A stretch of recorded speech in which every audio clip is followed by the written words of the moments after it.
Hello po. Hello po sa mga nasa Facebook Live. Kasalukuyan lang po tayong nawalan ng kuryente sa church. Thank you po. Muli po sa 10 viewers po natin sa Facebook Live. Kasalukuyan lang po tayong nawalan ng kuryente sa church. Thank you po.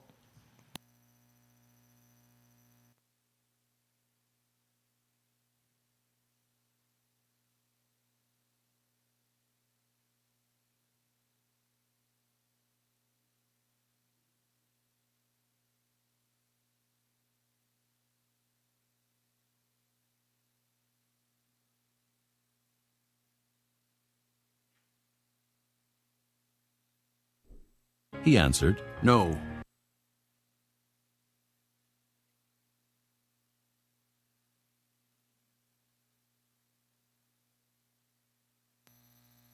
Ready mo po kayo? Sige. Sige po, hintayin lang po natin bumalik yung iba.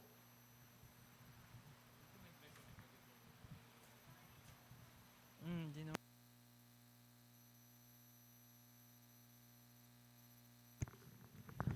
Sabihin nyo lang po pag ready na po. Naka naman po. Sa mga nasa English po, balik na po tayo dito. Mga English.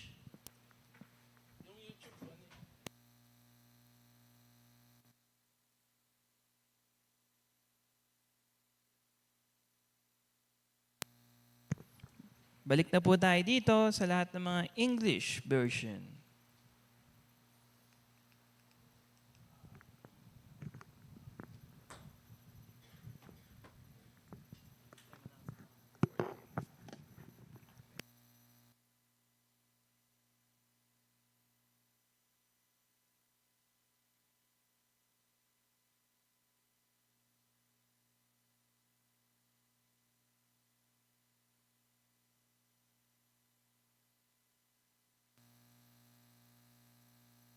Hello po, balik na po tayo.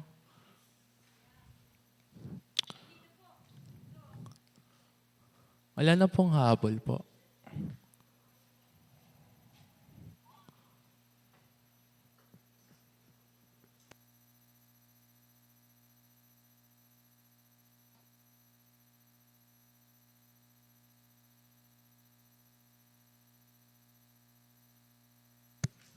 Mag-i-start na po.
I am going back to my own land and my own people. But Moses said, Please do not leave us. You know where we should camp in the desert, and you can be our eyes. If you come with us, we will share with you whatever good things the Lord gives us. So they set out from the mountain of the Lord and traveled for 3 days. The ark of the covenant of the Lord went before them during those 3 days to find them a place to rest. The cloud of the Lord was over them by day when they set out from the camp.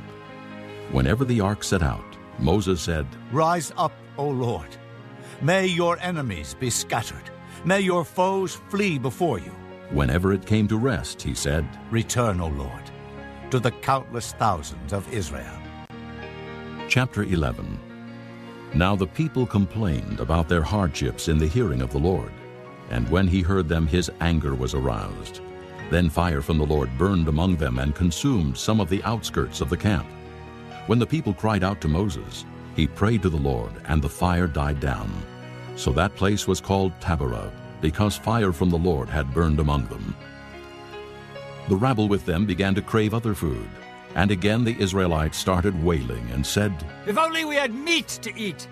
We remember the fish we ate in Egypt at no cost. Also the cucumbers, melons, leeks, onions, and garlic. But now we have lost our appetite. We never see anything but this manna. The manna was like coriander seed and looked like resin. The people went around gathering it and then ground it in a hand mill or crushed it in a mortar. They cooked it in a pot or made it into cakes, and it tasted like something made with olive oil. When the dew settled on the camp at night, the manna also came down. Moses heard the people of every family wailing, each at the entrance to his tent. The Lord became exceedingly angry, and Moses was troubled. He asked the Lord, Why have you brought this trouble on your servant? What have I done to displease you, that you put the burden of all these people on me? Did I conceive all these people? Did I give them birth? Why do you tell me to carry them in my arms, as a nurse carries an infant, to the land you promised on oath to their forefathers? Where can I get meat for all these people? They keep wailing to me, Give us meat to eat. I cannot carry all these people by myself. The burden is too heavy for me. If this is how you are going to treat me, put me to death right now, if I have found favor in your eyes, and do not let me face my own ruin. The Lord said to Moses, Bring me 70 of Israel's elders, who are known to you as leaders and officials among the people. Have them come to the tent of meeting, that they may stand there with you. I will come down and speak with you there, and I will take of the Spirit that is on you, and put the Spirit on them. They will help you carry the burden of the people, so that you will not have to carry it alone. Tell the people, Consecrate yourselves in preparation for tomorrow, when you will eat meat. The Lord heard you when you wailed, If only we had meat to eat. We were better off in Egypt. Now the Lord will give you meat, and you will eat it. You will not eat it for just 1 day or 2 days, or 5, 10, or 20 days, but for a whole month, until it comes out of your nostrils and you loathe it, because you have rejected the Lord who is among you, and have wailed before him, saying, Why did we ever leave Egypt? But Moses said, Here I am among 600,000 men on foot, and you say, I will give them meat to eat for a whole month. Would they have enough if flocks and herds were slaughtered for them? Would they have enough if all the fish in the sea were caught for them? The Lord answered Moses, Is the Lord's arm too short? You will now see whether or not what I say will come true for you. So Moses went out and told the people what the Lord had said. He brought together 70 of their elders and had them stand around the tent. Then the Lord came down in the cloud and spoke with him. And he took of the Spirit that was on him and put the Spirit on the 70 elders. When the Spirit rested on them, they prophesied, but they did not do so again. However, 2 men, whose names were Eldad and Medad, had remained in the camp. They were listed among the elders, but did not go out to the tent. Yet the Spirit also rested on them, and they prophesied in the camp. A young man ran and told Moses, Eldad and Medad are prophesying in the camp. Joshua son of Nun, who had been Moses' aide since youth, spoke up and said, Moses, my lord, stop them. But Moses replied, Are you jealous for my sake? I wish that all the Lord's people were prophets, and that the Lord would put his Spirit on them. Then Moses and the elders of Israel returned to the camp. Now a wind went out from the Lord and drove quail in from the sea. It brought them down all around the camp to about 3 feet above the ground, as far as a day's walk in any direction. All that day and night, and all the next day, the people went out and gathered quail. No one gathered less than 10 homers. Then they spread them out all around the camp. But while the meat was still between their teeth, and before it could be consumed, the anger of the Lord burned against the people, and he struck them with a severe plague. Therefore the place was named Kibroth Hattaavah, because there they buried the people who had craved other food. From Kibroth Hattaavah, the people traveled to Hazeroth and stayed there. Chapter 12. Miriam and Aaron began to talk against Moses because of his Cushite wife, for he had married a Cushite. Has the Lord spoken only through Moses? They asked. Hasn't he also spoken through us? And the Lord heard this.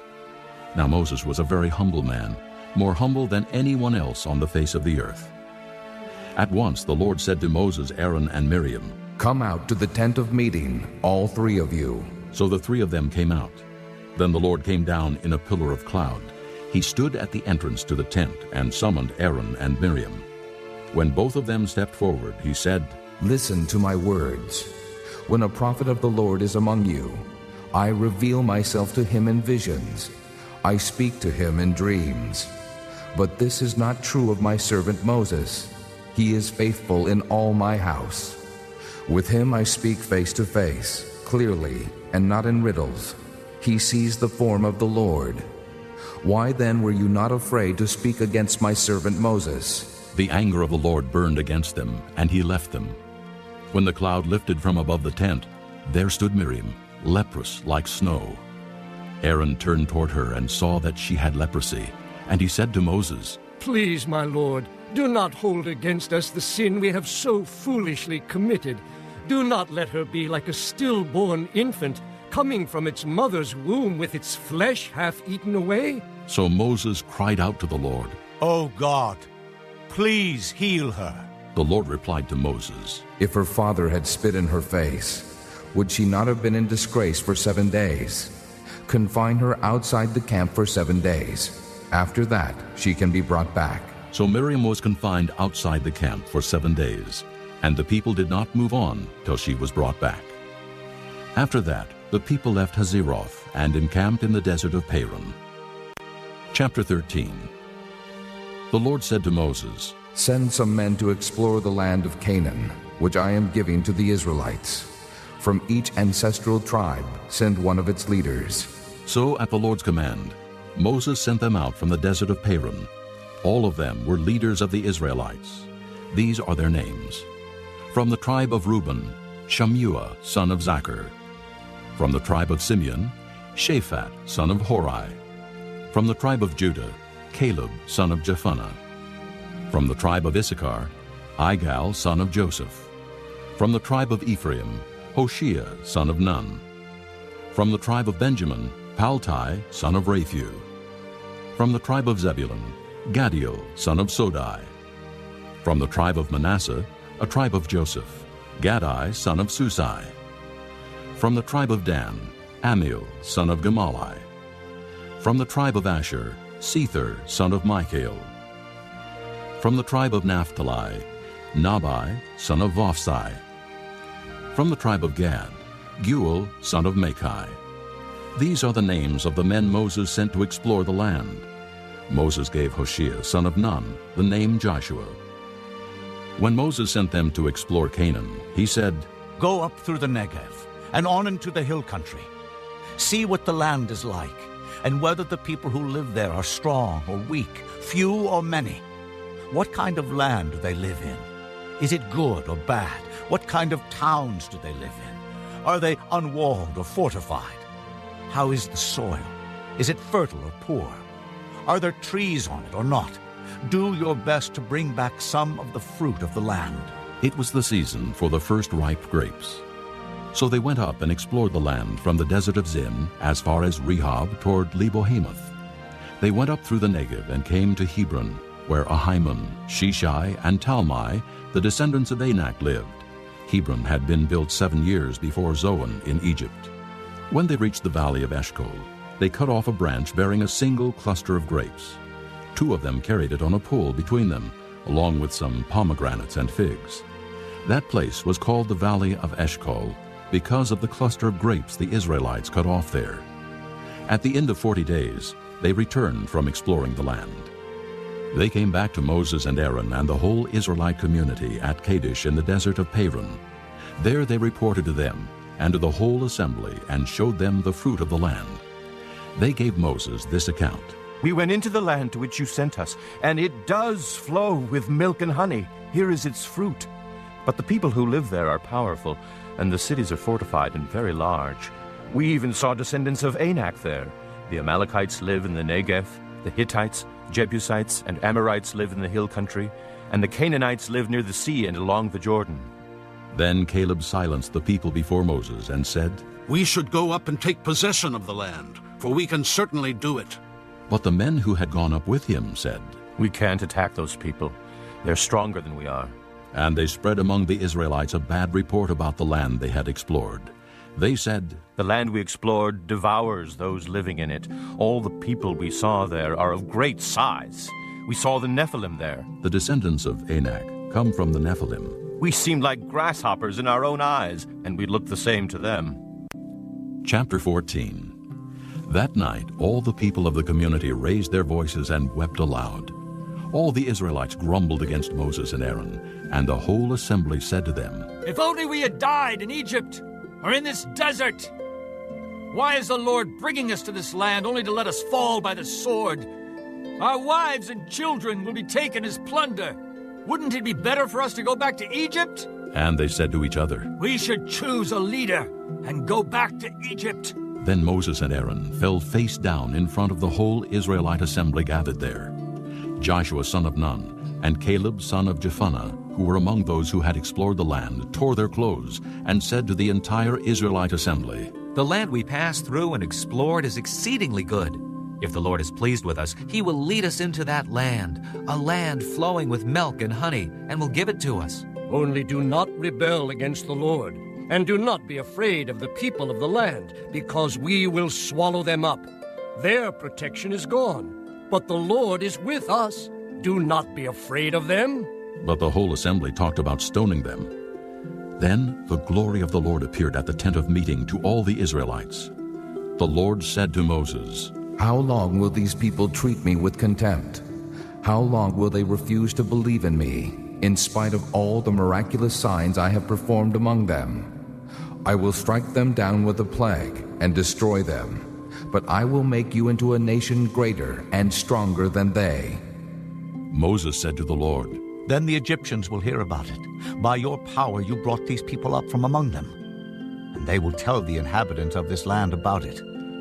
They have already heard that you, O Lord, are with these people, and that you, O Lord, have been seen face to face, that your cloud stays over them, and that you go before them in a pillar of cloud by day and a pillar of fire by night.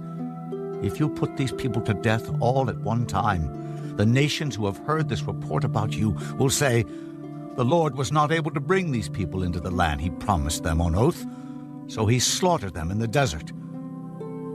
Now may the Lord's strength be displayed, just as you have declared. The Lord is slow to anger, abounding in love and forgiving sin and rebellion. Yet he does not leave the guilty unpunished. He punishes the children for the sin of the fathers, to the third and fourth generation. In accordance with your great love, forgive the sin of these people, just as you have pardoned them from the time they left Egypt until now. The Lord replied, I have forgiven them as you asked. Nevertheless, as surely as I live, and as surely as the glory of the Lord fills the whole earth, not one of the men who saw my glory and the miraculous signs I performed in Egypt and in the desert, but who disobeyed me and tested me 10 times, not one of them will ever see the land I promised on oath to their forefathers. No one who has treated me with contempt will ever see it. But because my servant Caleb has a different spirit and follows me wholeheartedly, I will bring him into the land he went to, and his descendants will inherit it. Since the Amalekites and Canaanites are living in the valleys, turn back tomorrow and set out toward the desert along the route to the Red Sea. The Lord said to Moses and Aaron, How long will this wicked community grumble against me? I have heard the complaints of these grumbling Israelites. So tell them, As surely as I live, declares the Lord, I will do to you the very things I heard you say. In this desert, your bodies will fall, every one of you, 20 years old or more, who was counted in the census, and who has grumbled against me. Not one of you will enter the land I swore with uplifted hand to make your home, except Caleb, son of Jephunneh, and Joshua, son of Nun. As for your children, that you said would be taken as plunder, I will bring them in to enjoy the land you have rejected. But you, your bodies will fall in this desert. Your children will be shepherds here for 40 years, suffering for your unfaithfulness, until the last of your bodies lies in the desert. For 40 years, 1 year for each of the 40 days you explored the land. You will suffer for your sins and know what it is like to have me against you. I, the Lord, have spoken, and I will surely do these things to this whole wicked community, which has banded together against me. They will meet their end in this desert. Here they will die. So the men Moses had sent to explore the land, who returned and made the whole community grumble against him by spreading a bad report about it. These men, responsible for spreading the bad report about the land, were struck down and died of a plague before the Lord. Of the men who went to explore the land, only Joshua, son of Nun, and Caleb, son of Jephunneh, survived. When Moses reported this to all the Israelites, they mourned bitterly. Early the next morning, they went up toward the high hill country. We have sinned, they said. We will go up to the place the Lord promised. But Moses said, Why are you disobeying the Lord's command? This will not succeed. Do not go up, because the Lord is not with you. You will be defeated by your enemies, for the Amalekites and Canaanites will face you there. Because you have turned away from the Lord, he will not be with you, and you will fall by the sword.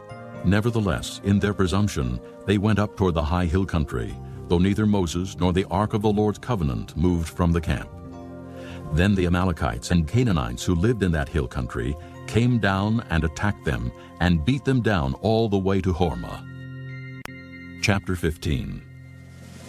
The Lord said to Moses, Speak to the Israelites and say to them, After you enter the land I am giving you as a home, and you present to the Lord offerings made by fire, from the herd or the flock, as an aroma pleasing to the Lord, whether burnt offerings or sacrifices, for special vows or free will offerings or festival offerings. Then the one who brings his offering shall present to the Lord a grain offering of 1/10 of an ephah of fine flour, mixed with 1/4 of a hin of oil. With each lamb for the burnt offering or the sacrifice, prepare 1/4 of a hin of wine as a drink offering. With a ram, prepare a grain offering of 2/10 of an ephah of fine flour mixed with 1/3 of a hin of oil, and 1/3 of a hin of wine as a drink offering. Offer it as an aroma pleasing to the Lord. When you prepare a young bull as a burnt offering or sacrifice for a special vow or a fellowship offering to the Lord, bring with the bull a grain offering of 3/10 of an ephah of fine flour mixed with 1/2 a hin of oil. Also, bring 1/2 a hin of wine as a drink offering. It will be an offering made by fire, an aroma pleasing to the Lord. Each bull or ram, each lamb or young goat, is to be prepared in this manner. Do this for each one, for as many as you prepare. Everyone who is native-born must do these things in this way when he brings an offering made by fire, as an aroma pleasing to the Lord. For the generations to come, whenever an alien or anyone else living among you presents an offering made by fire as an aroma pleasing to the Lord, he must do exactly as you do. The community is to have the same rules for you and for the alien living among you. This is a lasting ordinance for the generations to come. You and the alien shall be the same before the Lord. The same laws and regulations will apply both to you and to the alien living among you. The Lord said to Moses, Speak to the Israelites and say to them, When you enter the land to which I am taking you, and you eat the food of the land, present a portion as an offering to the Lord. Present a cake from the first of your ground meal, and present it as an offering from the threshing floor. Throughout the generations to come, you are to give this offering to the Lord from the first of your ground meal. Now, if you unintentionally fail to keep any of these commands the Lord gave Moses, any of the Lord's commands to you through him, from the day the Lord gave them and continuing through the generations to come, and if this is done unintentionally without the community being aware of it, then the whole community is to offer a young bull for a burnt offering as an aroma pleasing to the Lord, along with its prescribed grain offering and drink offering, and a male goat for a sin offering. The priest is to make atonement for the whole Israelite community, and they will be forgiven, for it was not intentional, and they have brought to the Lord for their wrong an offering made by fire and a sin offering. The whole Israelite community and the aliens living among them will be forgiven, because all the people were involved in the unintentional wrong. But if just one person sins unintentionally, he must bring a year-old female goat for a sin offering. The priest is to make atonement before the Lord for the one who erred by sinning unintentionally, and when atonement has been made for him, he will be forgiven. One and the same law applies to everyone who sins unintentionally, whether he is a native-born Israelite or an alien.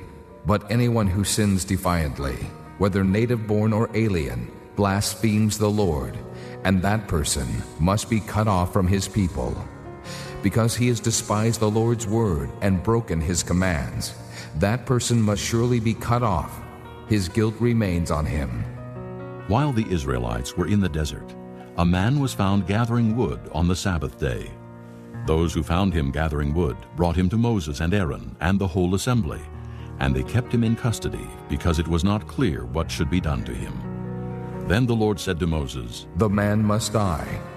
The whole assembly must stone him outside the camp." So the assembly took him outside the camp and stoned him to death, as the Lord commanded Moses. The Lord said to Moses, "Speak to the Israelites and say to them, throughout the generations to come, you are to make tassels on the corners of your garments, with a blue cord on each tassel. You will have these tassels to look at, and so you will remember all the commands of the Lord, that you may obey them, and not prostitute yourselves by going after the lusts of your own hearts and eyes. Then you will remember to obey all my commands, and will be consecrated to your God. I am the Lord your God, who brought you out of Egypt to be your God. I am the Lord your God." Chapter 16. Korah, son of Izhar, the son of Kohath, the son of Levi, and certain Reubenites, Dathan and Abiram, sons of Eliab, and On, son of Peleth, became insolent and rose up against Moses. With them were 250 Israelite men, well-known community leaders who had been appointed members of the council. They came as a group to oppose Moses and Aaron, and said to them, "You have gone too far. The whole community is holy, every one of them, and the Lord is with them. Why then do you set yourselves above the Lord's assembly?" When Moses heard this, he fell face down. Then he said to Korah and all his followers, "In the morning, the Lord will show who belongs to him and who is holy, and he will have that person come near him. The man he chooses, he will cause to come near him. You, Korah, and all your followers are to do this. Take censers, and tomorrow put fire and incense in them before the Lord. The man the Lord chooses will be the one who is holy. You Levites have gone too far." Moses also said to Korah, "Now listen, you Levites. Isn't it enough for you that the God of Israel has separated you from the rest of the Israelite community and brought you near himself to do the work at the Lord's tabernacle and to stand before the community and minister to them? He has brought you and all your fellow Levites near himself, but now you are trying to get the priesthood too. It is against the Lord that you and all your followers have banded together. Who is Aaron that you should grumble against him?" Then Moses summoned Dathan and Abiram, the sons of Eliab. But they said, "We will not come. Isn't it enough that you have brought us up out of a land flowing with milk and honey to kill us in the desert? And now you also want to lord it over us? Moreover, you haven't brought us into a land flowing with milk and honey, or given us an inheritance of fields and vineyards. Will you gouge out the eyes of these men? No, we will not come. Then Moses became very angry and said to the Lord, Do not accept their offering. I have not taken so much as a donkey from them, nor have I wronged any of them. Moses said to Korah, You and all your followers are to appear before the Lord tomorrow, you and they and Aaron. Each man is to take his censer and put incense in it, 250 censers in all, and present it before the Lord. You and Aaron are to present your censers also. So each man took his censer, put fire and incense in it, and stood with Moses and Aaron at the entrance to the tent of meeting. When Korah had gathered all his followers in opposition to them at the entrance to the tent of meeting, the glory of the Lord appeared to the entire assembly. The Lord said to Moses and Aaron, Separate yourselves from this assembly, so I can put an end to them at once. But Moses and Aaron fell face down and cried out, O God, God of the spirits of all mankind, will you be angry with the entire assembly when only one man sins? Then the Lord said to Moses, Say to the assembly, Move away from the tents of Korah, Dathan, and Abiram. Moses got up and went to Dathan and Abiram, and the elders of Israel followed him. He warned the assembly, Move back from the tents of these wicked men. Do not touch anything belonging to them, or you will be swept away because of all their sins. So they moved away from the tents of Korah, Dathan, and Abiram. Dathan and Abiram had come out and were standing with their wives, children, and little ones at the entrances to their tents. Then Moses said, This is how you will know that the Lord has sent me to do all these things, and that it was not my idea. If these men die a natural death and experience only what usually happens to men, then the Lord has not sent me. But if the Lord brings about something totally new, and the earth opens its mouth and swallows them with everything that belongs to them, and they go down alive into the grave, then you will know that these men have treated the Lord with contempt.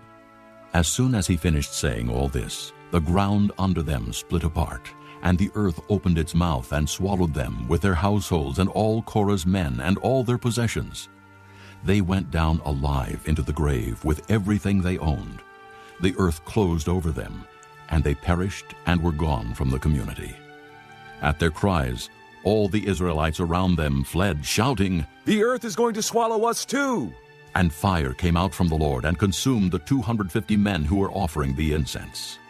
The Lord said to Moses, Tell Eleazar, son of Aaron the priest, to take the censers out of the smoldering remains and scatter the coals some distance away, for the censers are holy, the censers of the men who sinned at the cost of their lives. Hammer the censers into sheets to overlay the altar, for they were presented before the Lord and have become holy. Let them be a sign to the Israelites. So Eleazar the priest collected the bronze censers brought by those who had been burned up, and he had them hammered out to overlay the altar, as the Lord directed him through Moses.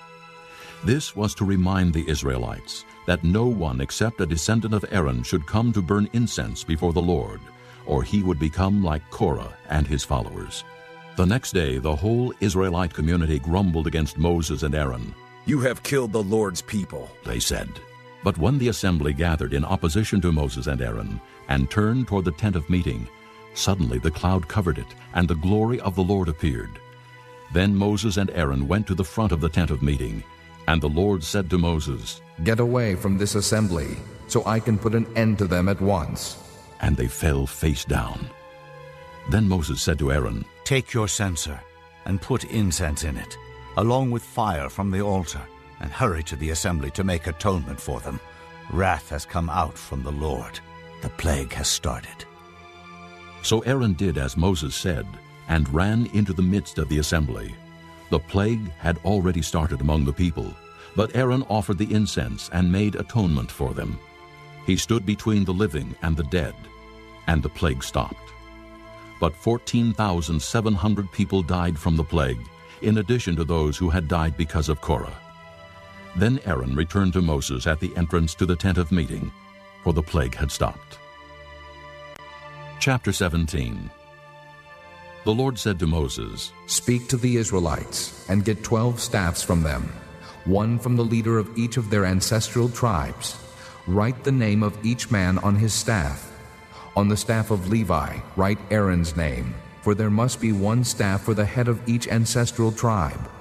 Place them in the tent of meeting, in front of the testimony, where I meet with you. The staff belonging to the man I choose will sprout, and I will rid myself of this constant grumbling against you by the Israelites. So Moses spoke to the Israelites, and their leaders gave him 12 staffs, one for the leader of each of their ancestral tribes, and Aaron's staff was among them. Moses placed the staffs before the Lord in the tent of the testimony. The next day Moses entered the tent of the testimony and saw that Aaron's staff, which represented the house of Levi, had not only sprouted, but had budded, blossomed, and produced almonds. Then Moses brought out all the staffs from the Lord's presence to all the Israelites. They looked at them, and each man took his own staff. The Lord said to Moses, Put back Aaron's staff in front of the testimony, to be kept as a sign to the rebellious. This will put an end to their grumbling against me, so that they will not die. Moses did just as the Lord commanded him. The Israelites said to Moses, We will die. We are lost. We are all lost. Anyone who even comes near the tabernacle of the Lord will die. Are we all going to die? Chapter 18. The Lord said to Aaron, You, your sons, and your father's family are to bear the responsibility for offenses against the sanctuary, and you and your sons alone are to bear the responsibility for offenses against the priesthood. Bring your fellow Levites from your ancestral tribe to join you and assist you when you and your sons minister before the tent of the testimony. They are to be responsible to you and are to perform all the duties of the tent. But they must not go near the furnishings of the sanctuary or the altar, or both they and you will die. They are to join you and be responsible for the care of the tent of meeting, all the work at the tent, and no one else may come near where you are. You are to be responsible for the care of the sanctuary and the altar, so that wrath will not fall on the Israelites again. I myself have selected your fellow Levites from among the Israelites as a gift to you, dedicated to the Lord to do the work at the tent of meeting. But only you and your sons may serve as priests in connection with everything at the altar and inside the curtain. I am giving you the service of the priesthood as a gift. Anyone else who comes near the sanctuary must be put to death. Then the Lord said to Aaron, I myself have put you in charge of the offerings presented to me. All the holy offerings the Israelites give me, I give to you and your sons as your portion and regular share. You are to have the part of the most holy offerings that is kept from the fire. From all the gifts they bring me as most holy offerings, whether grain or sin or guilt offerings, that part belongs to you and your sons. Eat it as something most holy. Every male shall eat it. You must regard it as holy. This also is yours, whatever is set aside from the gifts of all the wave offerings of the Israelites. I give this to you and your sons and daughters as your regular share. Everyone in your household who is ceremonially clean may eat it. I give you all the finest olive oil, and all the finest new wine and grain they give the Lord as the first fruits of their harvest. All the land's first fruits that they bring to the Lord will be yours. Everyone in your household who is ceremonially clean may eat it. Everything in Israel that is devoted to the Lord is yours. The first offspring of every womb, both man and animal, that is offered to the Lord is yours. But you must redeem every firstborn son and every firstborn male of unclean animals. When they are a month old, you must redeem them at the redemption price set at 5 shekels of silver, according to the sanctuary shekel, which weighs 20 gerahs. But you must not redeem the firstborn of an ox, a sheep, or a goat. They are holy. Sprinkle their blood on the altar and burn their fat as an offering made by fire, an aroma pleasing to the Lord. Their meat is to be yours, just as the breast of the wave offering and the right thigh are yours. Whatever is set aside from the holy offerings the Israelites present to the Lord, I give to you and your sons and daughters as your regular share. It is an everlasting covenant of salt before the Lord for both you and your offspring. The Lord said to Aaron, You will have no inheritance in their land, nor will you have any share among them. I am your share and your inheritance among the Israelites. I give to the Levites all the tithes in Israel as their inheritance in return for the work they do while serving at the tent of meeting. From now on, the Israelites must not go near the tent of meeting, or they will bear the consequences of their sin and will die. It is the Levites who are to do the work at the tent of meeting and bear the responsibility for offenses against it. This is a lasting ordinance for the generations to come. They will receive no inheritance among the Israelites. Instead, I give to the Levites as their inheritance the tithes that the Israelites present as an offering to the Lord. That is why I said concerning them, they will have no inheritance among the Israelites. The Lord said to Moses, Speak to the Levites and say to them, When you receive from the Israelites the tithe I give you as your inheritance, you must present a tenth of that tithe as the Lord's offering. Your offering will be reckoned to you as grain from the threshing floor or juice from the winepress. In this way, you also will present an offering to the Lord from all the tithes you receive from the Israelites.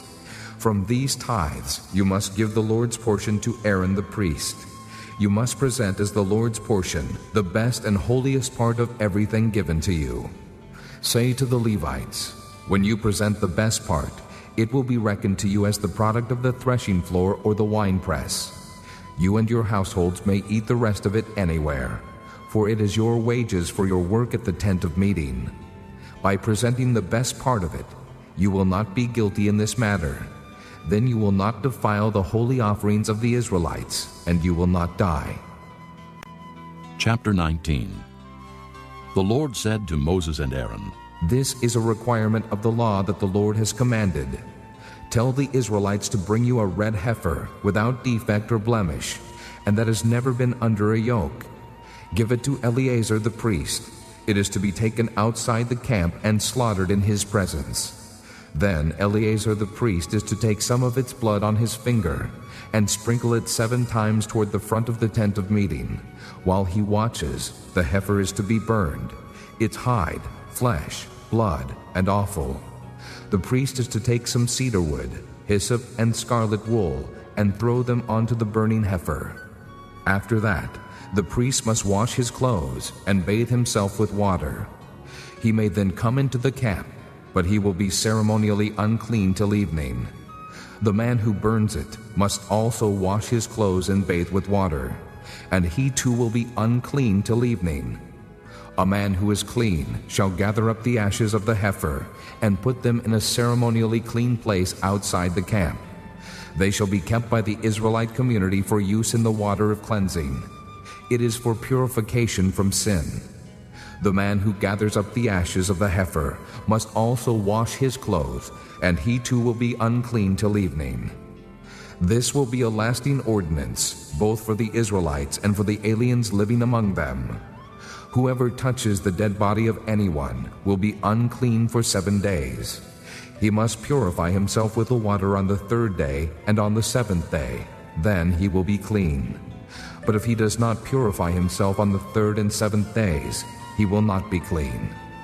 Whoever touches the dead body of anyone and fails to purify himself defiles the Lord's tabernacle.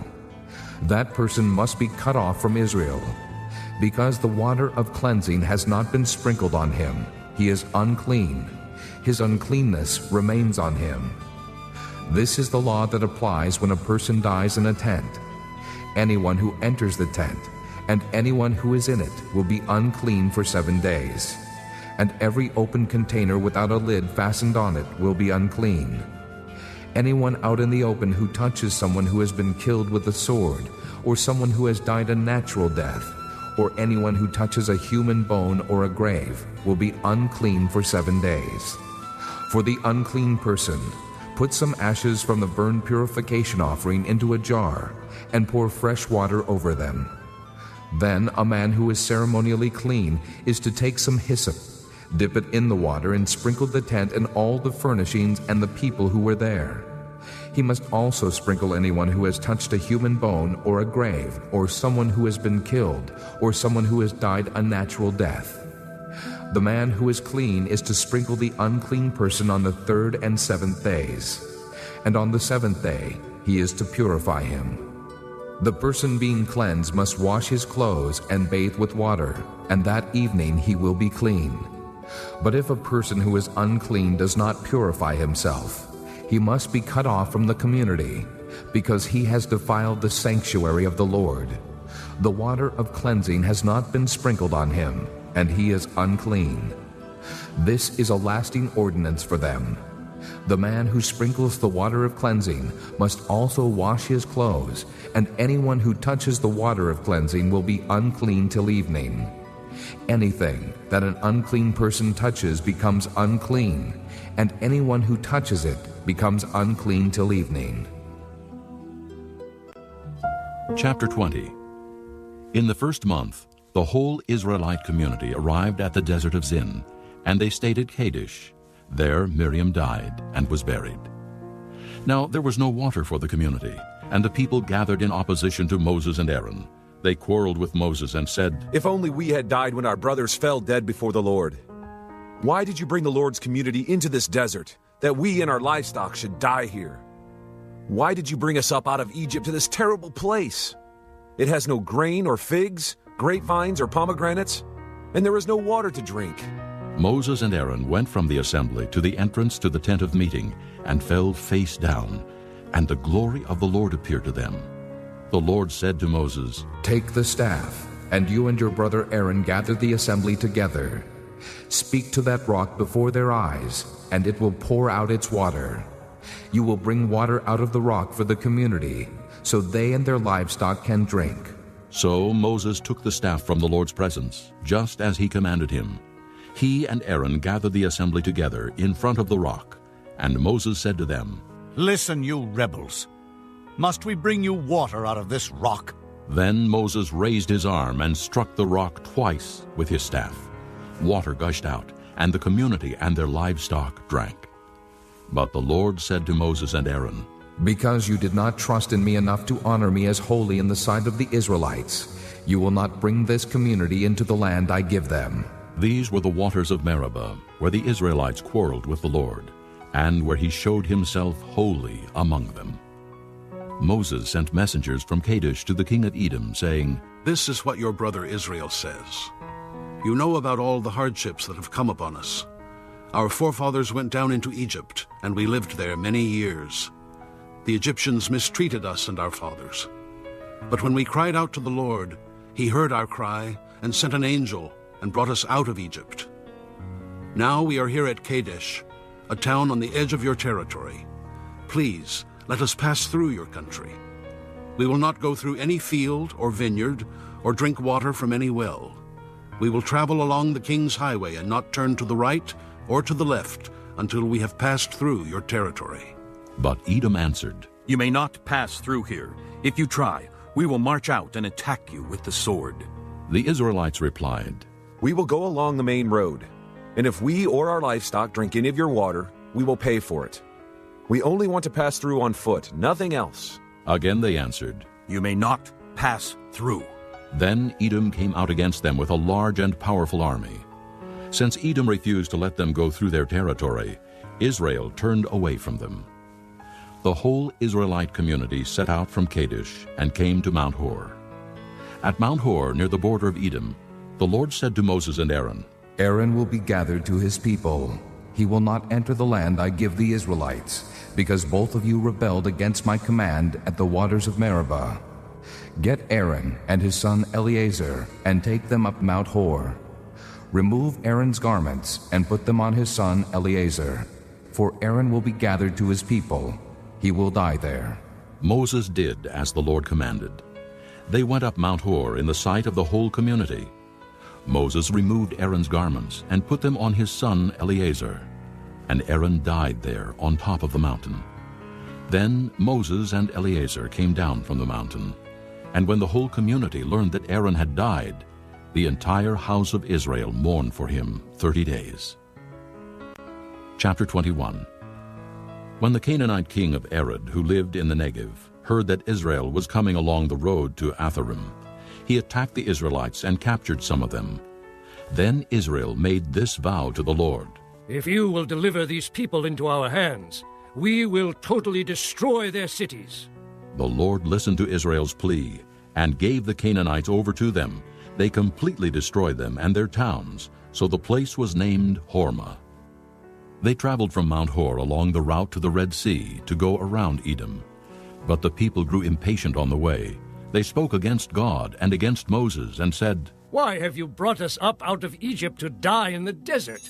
There is no bread, there is no water, and we detest this miserable food. Then the Lord sent venomous snakes among them. They bit the people, and many Israelites died. The people came to Moses and said, We sinned when we spoke against the Lord and against you. Pray that the Lord will take the snakes away from us. So Moses prayed for the people. The Lord said to Moses, Make a snake and put it up on a pole. Anyone who is bitten can look at it and live. So Moses made a bronze snake and put it up on a pole. Then when anyone was bitten by a snake and looked at the bronze snake, he lived. The Israelites moved on and camped at Oboth. Then they set out from Oboth and camped in Abiram, in the desert that faces Moab toward the sunrise. From there they moved on and camped in the Zered Valley. They set out from there and camped alongside the Arnon, which is in the desert extending into Amorite territory. The Arnon is the border of Moab, between Moab and the Amorites. That is why the book of the wars of the Lord says, Waheb in Suphah and the ravines, the Arnon and the slopes of the ravines that lead to the site of Ar, and lie along the border of Moab. From there they continued on to Beer, the well where the Lord said to Moses, Gather the people together, and I will give them water. Then Israel sang this song: Spring up, O well. Sing about it, about the well that the princes dug, that the nobles of the people sank, the nobles with scepters and staffs. Then they went from the desert to Mattanah, from Mattanah to Nahaliel, from Nahaliel to Bamoth, and from Bamoth to the valley in Moab, where the top of Pisgah overlooks the wasteland. Israel sent messengers to say to Sihon, king of the Amorites, Let us pass through your country. We will not turn aside into any field or vineyard, or drink water from any well. We will travel along the king's highway until we have passed through your territory. But Sihon would not let Israel pass through his territory. He mustered his entire army and marched out into the desert against Israel. When he reached Jahaz, he fought with Israel. Israel, however, put him to the sword and took over his land from the Arnon to the Jabbok, but only as far as the Ammonites, because their border was fortified. Israel captured all the cities of the Amorites and occupied them, including Heshbon and all its surrounding settlements. Heshbon was the city of Sihon, king of the Amorites, who had fought against the former king of Moab and had taken from him all his land as far as the Arnon. That is why the poets say, Come to Heshbon and let it be rebuilt. Let Sihon's city be restored. Fire went out from Heshbon, a blaze from the city of Sihon. It consumed Ar of Moab, the citizens of Arnon's heights. Woe to you, O Moab! You are destroyed, O people of Chemosh. He has given up his sons as fugitives and his daughters as captives to Sihon, king of the Amorites. But we have overthrown them. Heshbon is destroyed all the way to Dibon. We have demolished them as far as Nophah, which extends to Medeba. So Israel settled in the land of the Amorites. After Moses had sent spies to Jazer, the Israelites captured its surrounding settlements and drove out the Amorites who were there. Then they turned and went up along the road toward Bashan, and Og, king of Bashan, and his whole army marched out to meet them in battle at Edrei. The Lord said to Moses, Do not be afraid of him, for I have handed him over to you with his whole army and his land. Do to him what you did to Sihon, king of the Amorites, who reigned in Heshbon. So they struck him down, together with his sons and his whole army, leaving them no survivors, and they took possession of his land. Chapter 22. Then the Israelites traveled to the plains of Moab and camped along the Jordan across from Jericho. Now Balak, son of Zippor, saw all that Israel had done to the Amorites, and Moab was terrified, because there were so many people. Indeed, Moab was filled with dread because of the Israelites.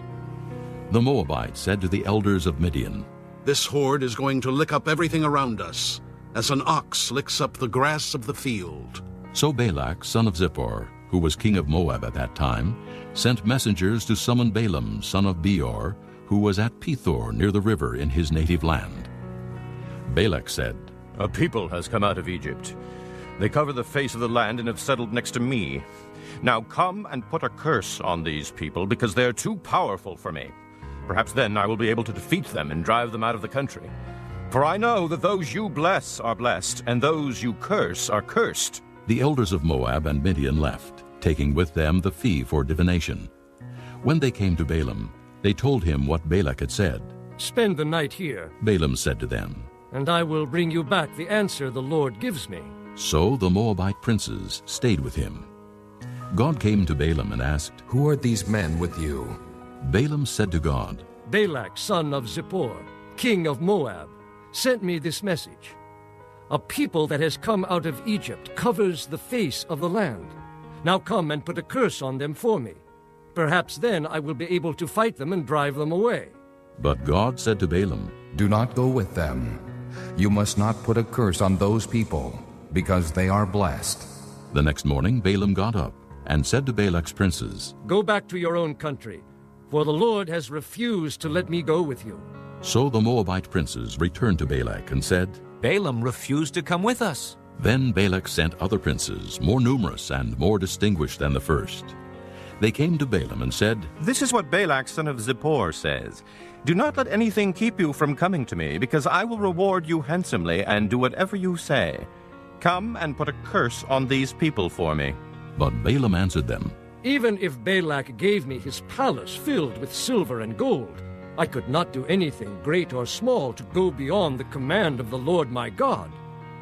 Now stay here tonight as the others did, and I will find out what else the Lord will tell me. That night God came to Balaam and said, Since these men have come to summon you, go with them, but do only what I tell you. Balaam got up in the morning, saddled his donkey, and went with the princes of Moab. But God was very angry when he went, and the angel of the Lord stood in the road to oppose him. Balaam was riding on his donkey, and his 2 servants were with him. When the donkey saw the angel of the Lord standing in the road with a drawn sword in his hand, she turned off the road into a field. Balaam beat her to get her back on the road. Then the angel of the Lord stood in a narrow path between 2 vineyards, with walls on both sides. When the donkey saw the angel of the Lord, she pressed close to the wall, crushing Balaam's foot against it, so he beat her again. Then the angel of the Lord moved on ahead, and stood in a narrow place where there was no room to turn, either to the right or to the left.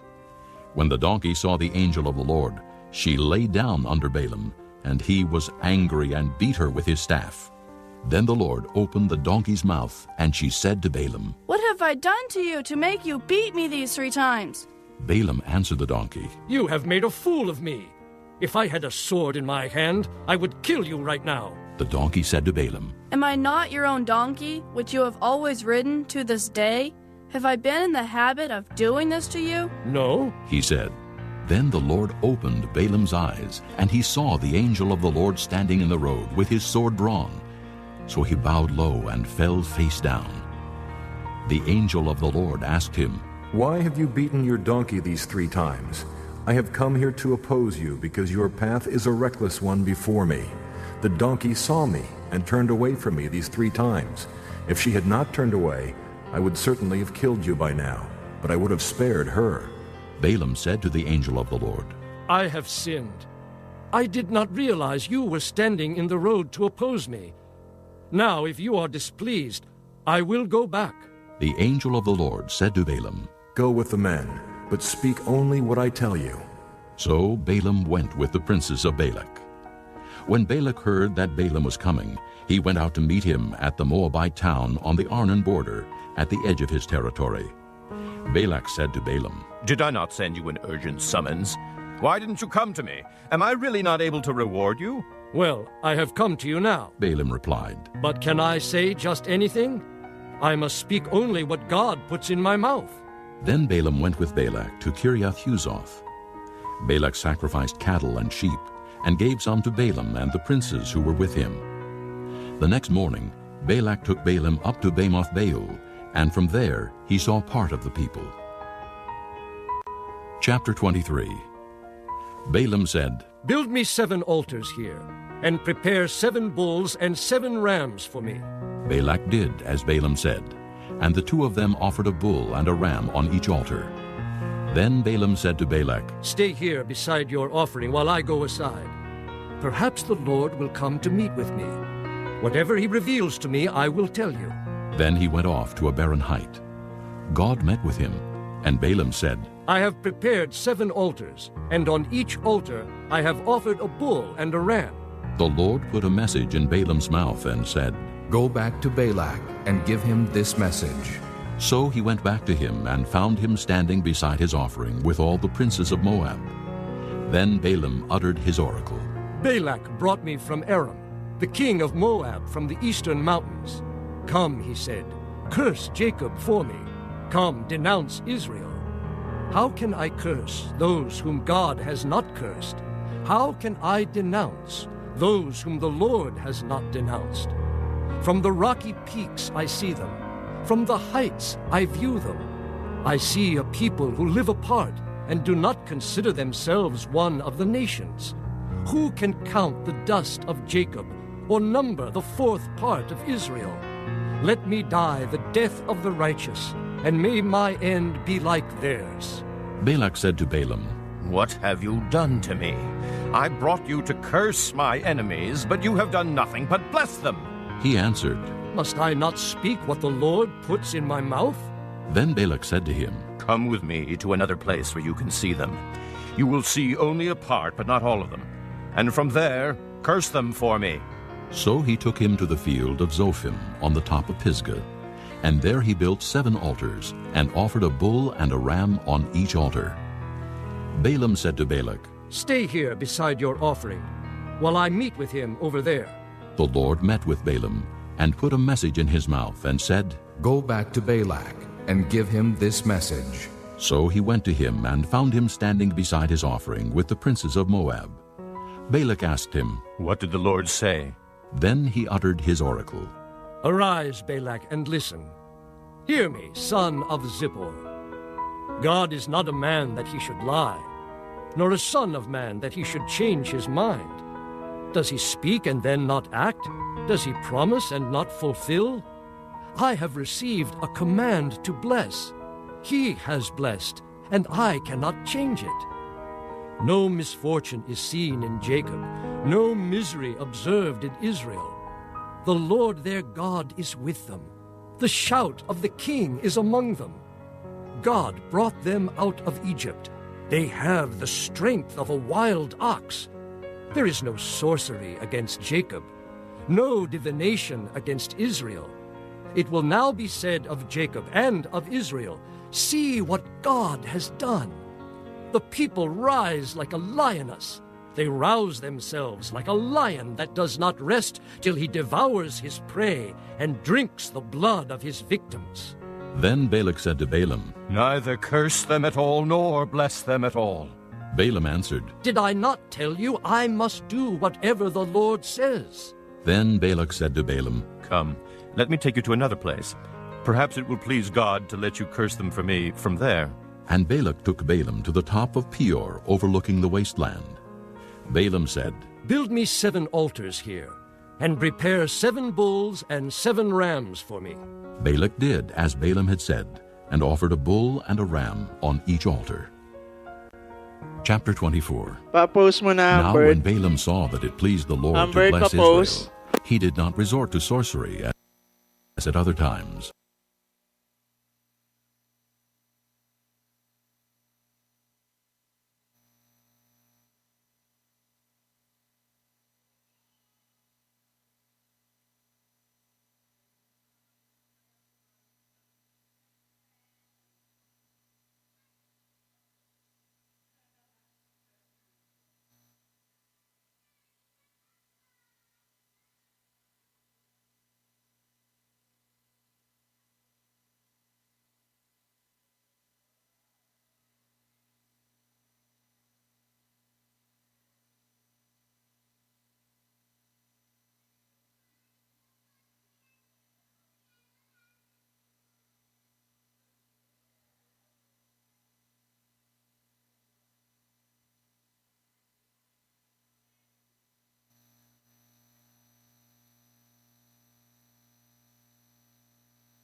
Humbert, pa-resume na kami.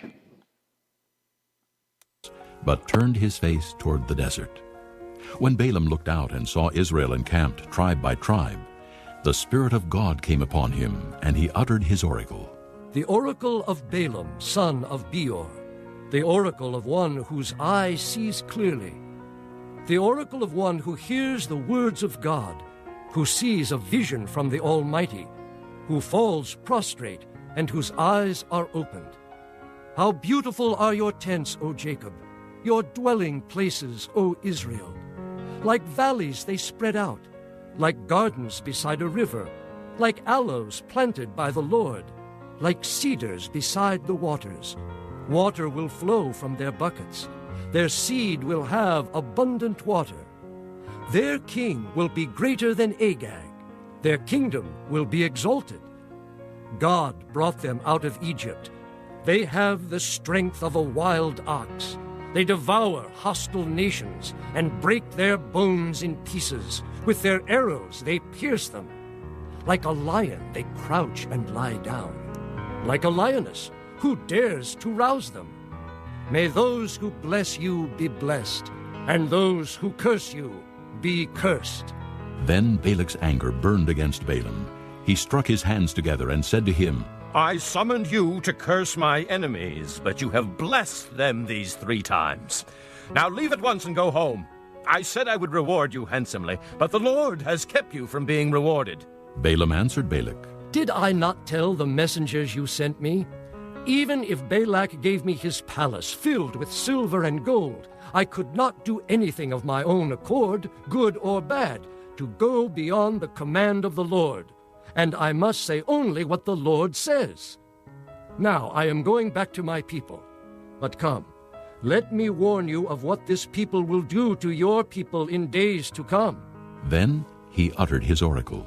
The oracle of Balaam, son of Beor, the oracle of one whose eye sees clearly, the oracle of one who hears the words of God, who has knowledge from the Most High, who sees a vision from the Almighty, who falls prostrate, and whose eyes are opened.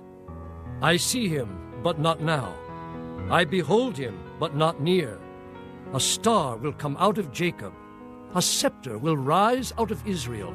He will crush the foreheads of Moab, the skulls of all the sons of Sheth. Edom will be conquered. Seir, his enemy, will be conquered, but Israel will grow strong. A ruler will come out of Jacob and destroy the survivors of the city. Then Balaam saw Amalek and uttered his oracle. Amalek was first among the nations, but he will come to ruin at last. Then he saw the Kenites and uttered his oracle. Your dwelling place is secure. Your nest is set in a rock. Yet you Kenites will be destroyed when Asher takes you captive. Then he uttered his oracle. Ah, who can live when God does this? Ships will come from the shores of Kittim. They will subdue Asher and Eber, but they too will come to ruin. Then Balaam got up and returned home, and Balak went his own way. This concludes Disc 9. Chapter 25. While Israel was staying in Shittim, the men began to indulge in sexual immorality with Moabite women, who invited them to the sacrifices to their gods. The people ate and bowed down before these gods. So Israel joined in worshiping the Baal of Peor, and the Lord's anger burned against them. The Lord said to Moses, "Take all the leaders of these people, kill them, and expose them in broad daylight before the Lord, so that the Lord's fierce anger may turn away from Israel." So Moses said to Israel's judges, "Each of you must put to death those of your men who have joined in worshiping the Baal of Peor." Then an Israelite man brought to his family a Midianite woman, right before the eyes of Moses and the whole assembly of Israel, while they were weeping at the entrance to the tent of meeting. When Phinehas, son of Eleazar, the son of Aaron the priest, saw this, he left the assembly, took a spear in his hand, and followed the Israelite into the tent. He drove the spear through both of them, through the Israelite and into the woman's body. Then the plague against the Israelites was stopped. But those who died in the plague numbered 24,000. The Lord said to Moses, "Phinehas, son of Eleazar, the son of Aaron, the priest, has turned my anger away from the Israelites. For he was as zealous as I am for my honor among them, so that in my zeal I did not put an end to them. Therefore tell him I am making my covenant of peace with him. He and his descendants will have a covenant of a lasting priesthood, because he was zealous for the honor of his God and made atonement for the Israelites." The name of the Israelite who was killed with the Midianite woman was Zimri, son of Salu, the leader of a Simeonite family.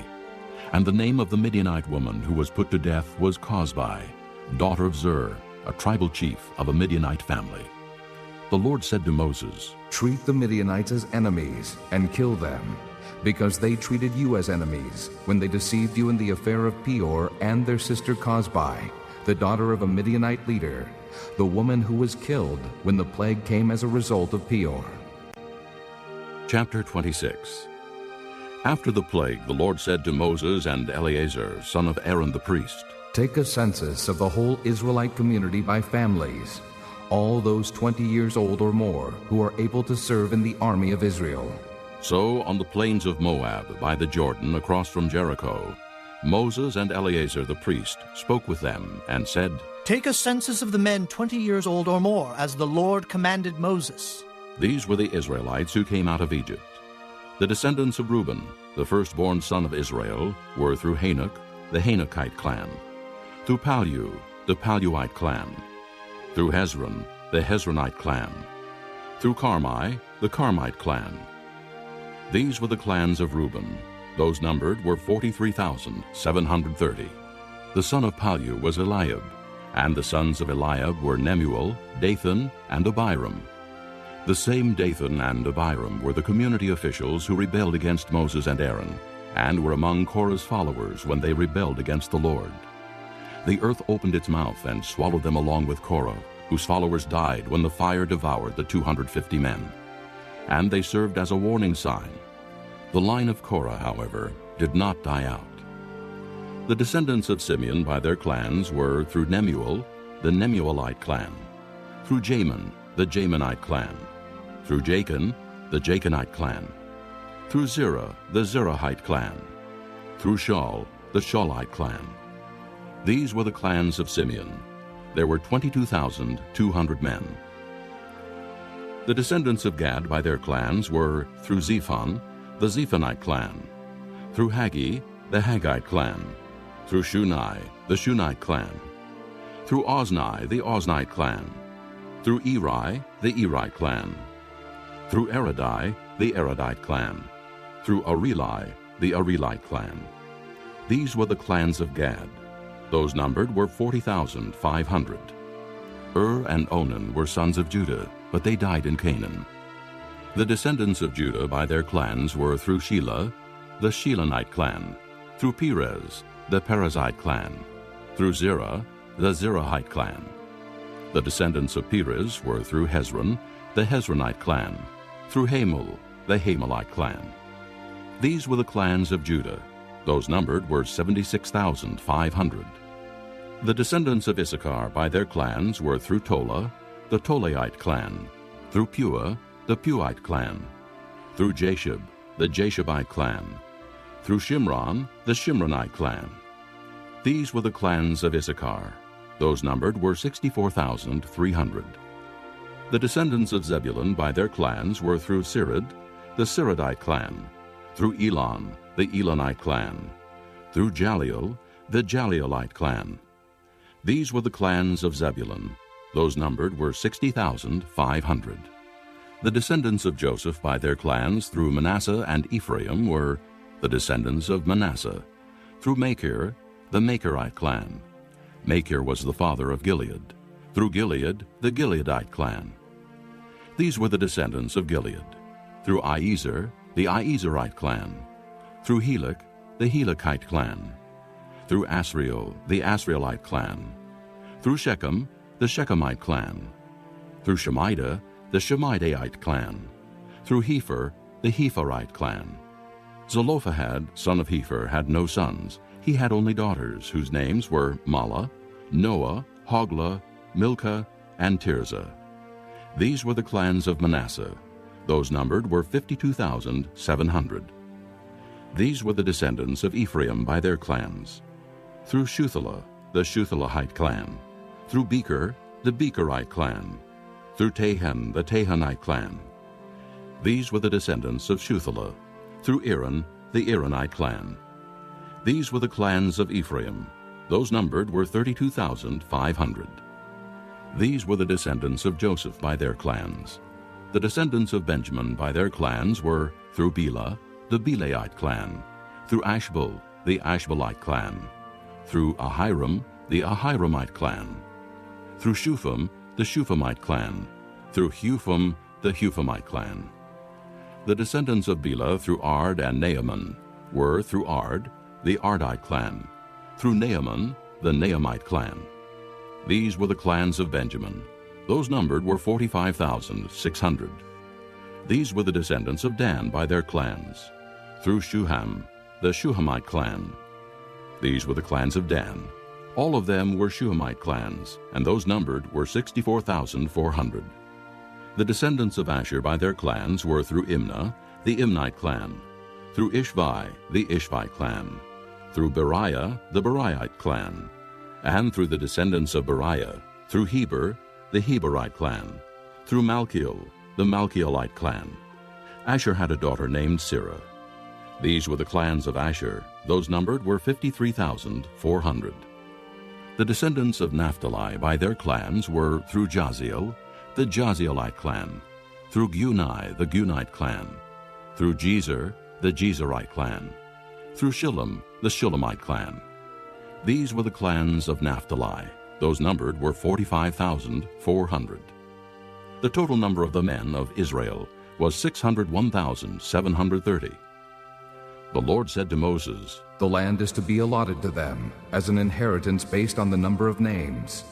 To a larger group, give a larger inheritance, and to a smaller group, a smaller one. Each is to receive its inheritance according to the number of those listed.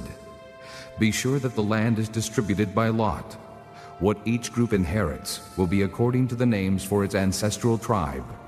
Each inheritance is to be distributed by lot among the larger and smaller groups. These were the Levites who were counted by their clans. Through Gershon, the Gershonite clan. Through Kohath, the Kohathite clan. Through Merari, the Merarite clan. These also were Levite clans, the Libnite clan, the Hebronite clan, the Malite clan, the Mushite clan, the Korahite clan. Kohath was the forefather of Amram. The name of Amram's wife was Jochebed, a descendant of Levi, who was born to the Levites in Egypt. To Amram she bore Aaron, Moses, and their sister Miriam. Aaron was the father of Nadab and Abihu, Eleazar and Ithamar. But Nadab and Abihu died when they made an offering before the Lord with unauthorized fire. All the male Levites, a month old or more, numbered 23,000. They were not counted along with the other Israelites because they received no inheritance among them. These are the ones counted by Moses and Eleazar the priest when they counted the Israelites on the plains of Moab by the Jordan across from Jericho. Not one of them was among those counted by Moses and Aaron the priest when they counted the Israelites in the desert of Sinai. For the Lord had told those Israelites they would surely die in the desert, and not one of them was left, except Caleb, son of Jephunneh, and Joshua, son of Nun. Chapter 27. The daughters of Zelophehad, son of Hepher, the son of Gilead, the son of Machir, the son of Manasseh, belonged to the clans of Manasseh, son of Joseph. The names of the daughters were Mahlah, Noah, Hoglah, Milcah, and Tirzah. They approached the entrance to the tent of meeting and stood before Moses, Eleazar the priest, the leaders, and the whole assembly, and said, Our father died in the desert. He was not among Korah's followers who banded together against the Lord, but he died for his own sin and left no sons. Why should our father's name disappear from his clan because he had no son? Give us property among our father's relatives. So Moses brought their case before the Lord, and the Lord said to him, What Zelophehad's daughters are saying is right. You must certainly give them property as an inheritance among their father's relatives, and turn their father's inheritance over to them. Say to the Israelites, if a man dies and leaves no son, turn his inheritance over to his daughter. If he has no daughter, give his inheritance to his brothers. If he has no brothers, give his inheritance to his father's brothers. If his father had no brothers, give his inheritance to the nearest relative in his clan, that he may possess it. This is to be a legal requirement for the Israelites, as the Lord commanded Moses. Then the Lord said to Moses, Go up this mountain in the Abiram range, and see the land I have given the Israelites. After you have seen it, you too will be gathered to your people as your brother Aaron was. For when the community rebelled at the waters in the desert of Zin, both of you disobeyed my command to honor me as holy before their eyes. These were the waters of Meribah Kadesh in the desert of Zin. Moses said to the Lord, May the Lord, the God of the spirits of all mankind, appoint a man over this community to go out and come in before them, one who will lead them out and bring them in, so the Lord's people will not be like sheep without a shepherd. So the Lord said to Moses, Take Joshua, son of Nun, a man in whom is the Spirit, and lay your hand on him. Have him stand before Eleazar the priest and the entire assembly, and commission him in their presence. Give him some of your authority, so the whole Israelite community will obey him. He is to stand before Eleazar the priest, who will obtain decisions for him by inquiring of the Urim before the Lord. At his command, he and the entire community of the Israelites will go out, and at his command they will come in. Moses did as the Lord commanded him. He took Joshua and had him stand before Eleazar the priest and the whole assembly. Then he laid his hands on him and commissioned him as the Lord instructed through Moses. Chapter 28. The Lord said to Moses, "Give this command to the Israelites, and say to them, See that you present to me at the appointed time the food for my offerings made by fire, as an aroma pleasing to me. Say to them, This is the offering made by fire that you are to present to the Lord: 2 lambs, a year old without defect, as a regular burnt offering each day. Prepare 1 lamb in the morning, and the other at twilight, together with a grain offering of 1/10 of an ephah of fine flour mixed with 1/4 of a hin of oil from pressed olives. This is the regular burnt offering instituted at Mount Sinai, as a pleasing aroma, an offering made to the Lord by fire. The accompanying drink offering is to be 1/4 of a hin of fermented drink with each lamb. Pour out the drink offering to the Lord at the sanctuary. Prepare the 2nd lamb at twilight, along with the same kind of grain offering and drink offering that you prepare in the morning. This is an offering made by fire, an aroma pleasing to the Lord. On the Sabbath day, make an offering of 2 lambs a year old without defect, together with its drink offering and a grain offering of 2/10 of an ephah of fine flour mixed with oil. This is the burnt offering for every Sabbath, in addition to the regular burnt offering and its drink offering. On the 1st of every month, present to the Lord a burnt offering of 2 young bulls, 1 ram, and 7 male lambs a year old, all without defect. With each bull, there is to be a grain offering of 3/10 of an ephah of fine flour mixed with oil. With the ram, a grain offering of 2/10 of an ephah of fine flour mixed with oil. And with each lamb, a grain offering of 1/10 of an ephah of fine flour mixed with oil. This is for a burnt offering, a pleasing aroma, an offering made to the Lord by fire. With each bull there is to be a drink offering of 1/2 a hin of wine. With the ram, 1/3 of a hin, and with each lamb, 1/4 of a hin. This is the monthly burnt offering to be made at each new moon during the year.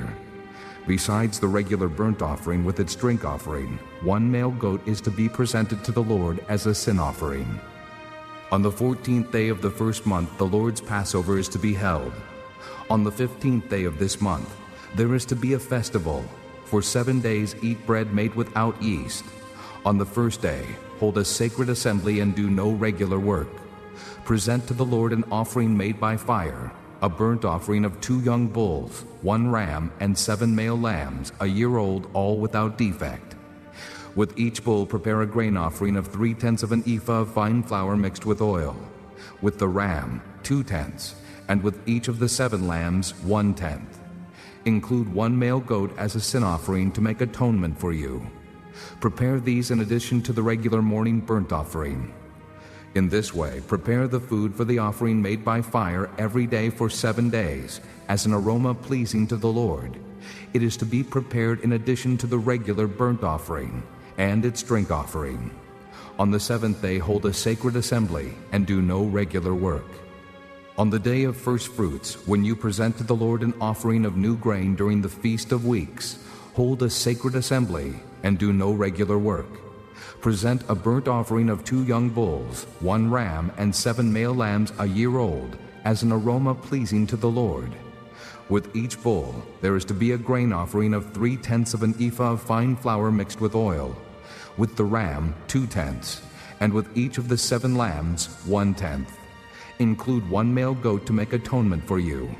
Prepare these together with their drink offerings, in addition to the regular burnt offering and its grain offering. Be sure the animals are without defect. Chapter 29. On the 1st day of the 7th month, hold a sacred assembly and do no regular work. It is a day for you to sound the trumpets. As an aroma pleasing to the Lord, prepare a burnt offering of 1 young bull, 1 ram, and 7 male lambs a year old, all without defect. With the bull, prepare a grain offering of 3/10 of an ephah of fine flour mixed with oil. With the ram, 2/10, and with each of the 7 lambs, 1/10.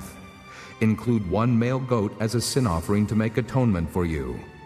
These are in addition to the monthly and daily burnt offerings with their grain offerings and drink offerings as specified. They are offerings made to the Lord by fire, a pleasing aroma. On the 10th day of this 7th month, hold a sacred assembly. You must deny yourselves and do no work. Present as an aroma pleasing to the Lord a burnt offering of 1 young bull, 1 ram, and 7 male lambs a year old, all without defect. With the bull prepare a grain offering of 3/10 of an ephah of fine flour mixed with oil. With the ram 2/10, and with each of the 7 lambs 1/10.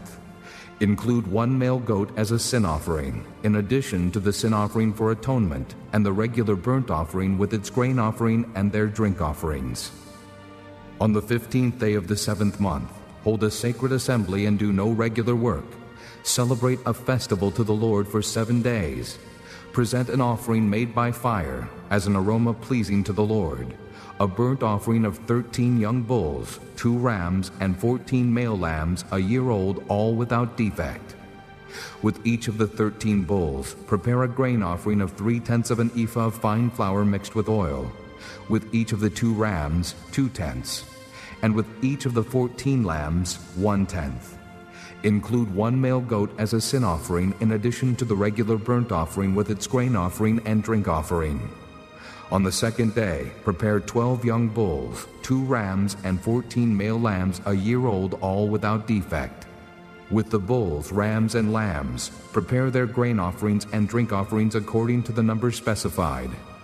Include 1 male goat as a sin offering in addition to the regular burnt offering with its grain offering and their drink offerings. On the 3rd day, prepare 11 bulls, 2 rams, and 14 male lambs a year old, all without defect. With the bulls, rams, and lambs, prepare their grain offerings and drink offerings according to the number specified. Include 1 male goat as a sin offering in addition to the regular burnt offering with its grain offering and drink offering. On the 4th day, prepare 10 bulls, 2 rams, and 14 male lambs a year old, all without defect. With the bulls, rams, and lambs, prepare their grain offerings and drink offerings according to the number specified.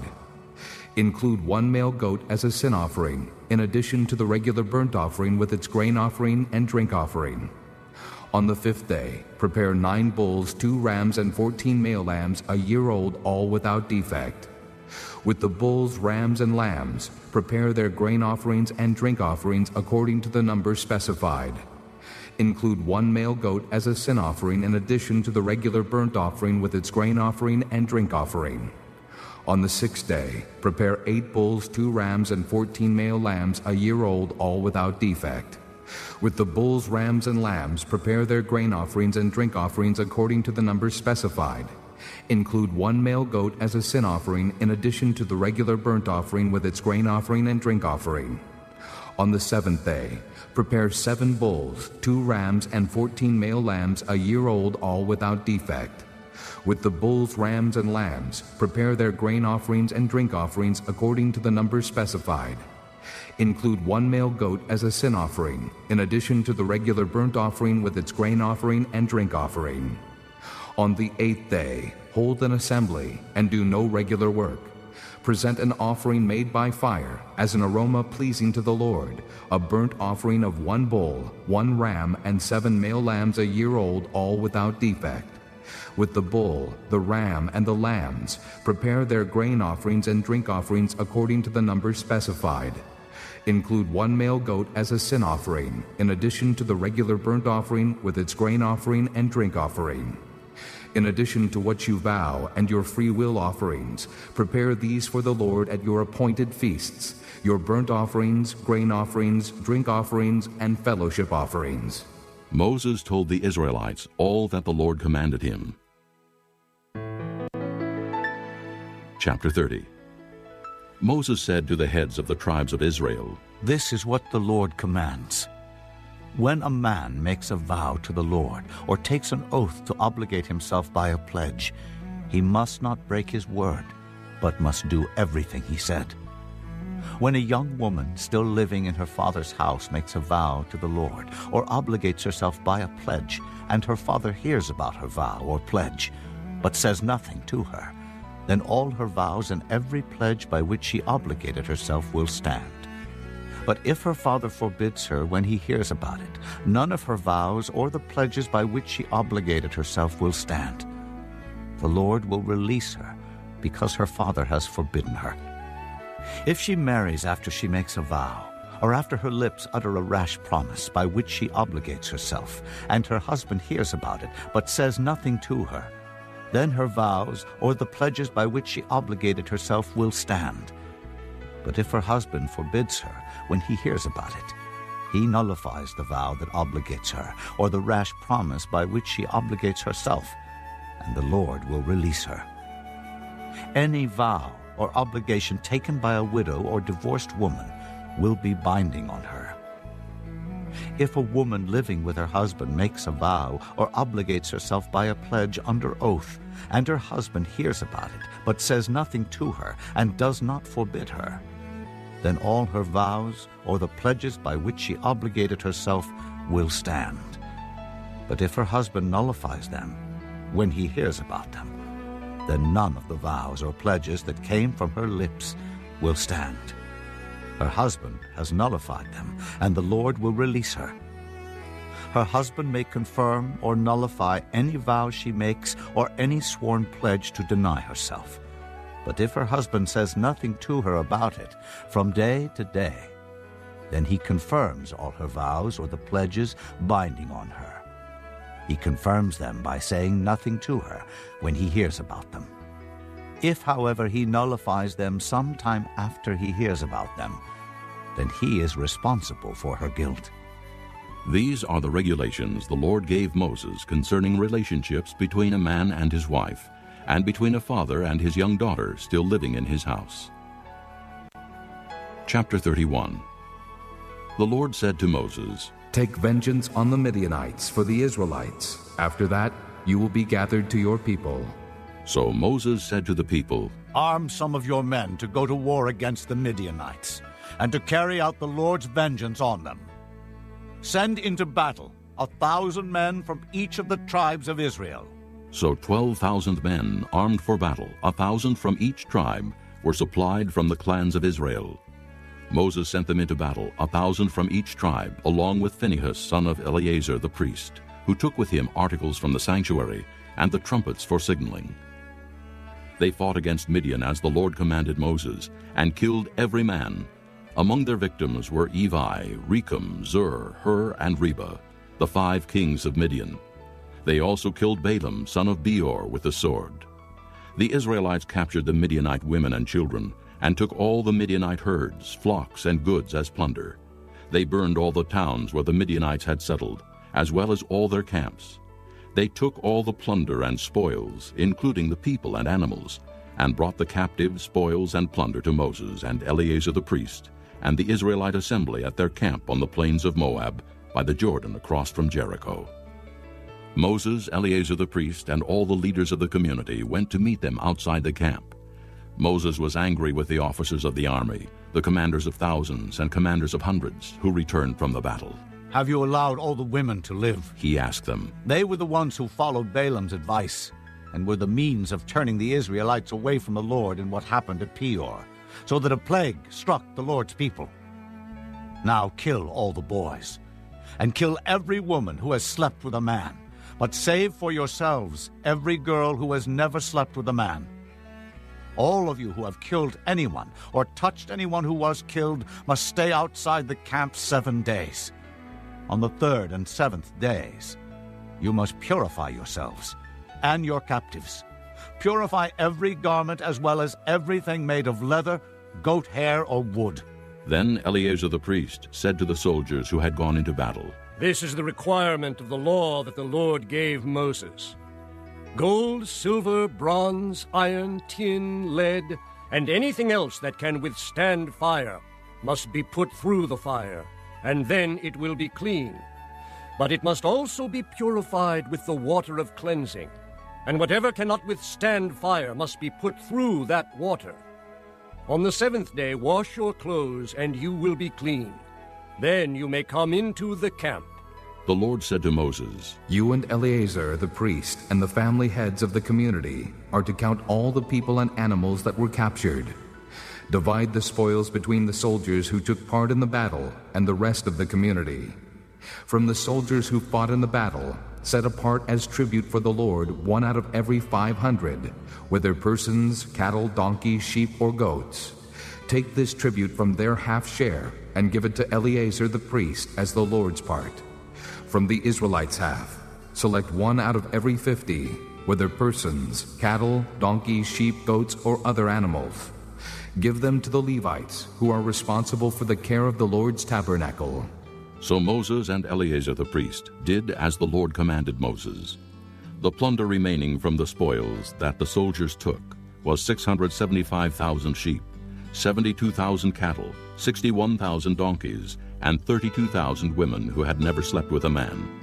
The half share of those who fought in the battle was 337,500 sheep, of which the tribute for the Lord was 675, 36,000 cattle, of which the tribute for the Lord was 72, 30,500 donkeys, of which the tribute for the Lord was 61, 16,000 people, of which the tribute for the Lord was 32. Moses gave the tribute to Eleazar the priest as the Lord's part, as the Lord commanded Moses. The half belonging to the Israelites, which Moses set apart from that of the fighting men, the community's half, was 337,500 sheep, 36,000 cattle, 30,500 donkeys, and 16,000 people. From the Israelites' half, Moses selected 1 out of every 50 persons and animals, as the Lord commanded him, and gave them to the Levites, who were responsible for the care of the Lord's tabernacle.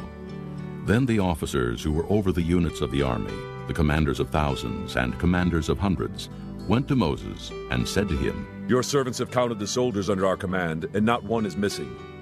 So we have brought as an offering to the Lord the gold articles each of us acquired: armlets, bracelets, signet rings, earrings, and necklaces, to make atonement for ourselves before the Lord.